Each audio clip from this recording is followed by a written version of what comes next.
Yes. Ukuthi uthole ukuthi nanti idlozi elingibhekile noma nasi isidalo.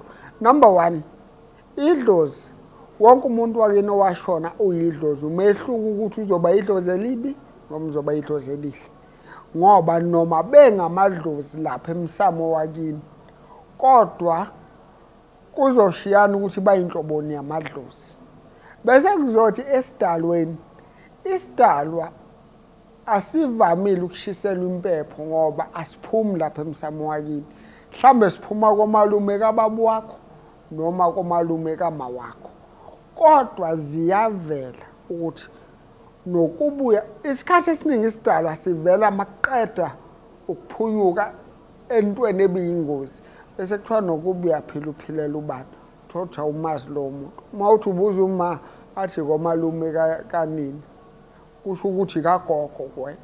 Ingakho kuyaye makwakhiwe ekhaya kuthiwe ningakhohlwa ukwakha indlu kagogo. Ngoba endlini kagogo ila kuzovela zonke idalwa ezinibhekile. Indlu yakagogo akuwona umsamo. Umsamo indlu yala ekhaya esibongweni.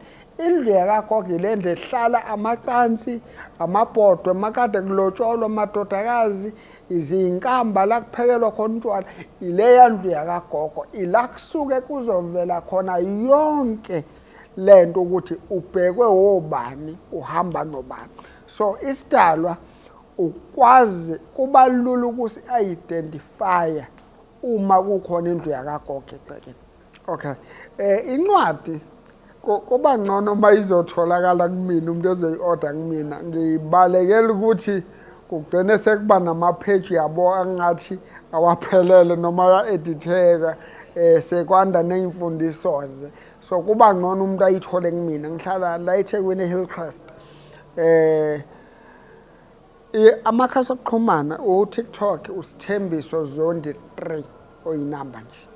Bese kuthi iwebsite udoyigumede.org, inamba u-0699 300 857, i-email u-info@doyigumede.org. ORG nje kuphela uqhubeki udoyigumede.org. So kusho ukuthi uma ungena kwiwebsite kunaleli page elithi bookings, uyakwazi ukubhala kulona yonke into oyifisayo, upress usend, sizokuthola thina sekwe-email. Ngiyabonga kakhulu.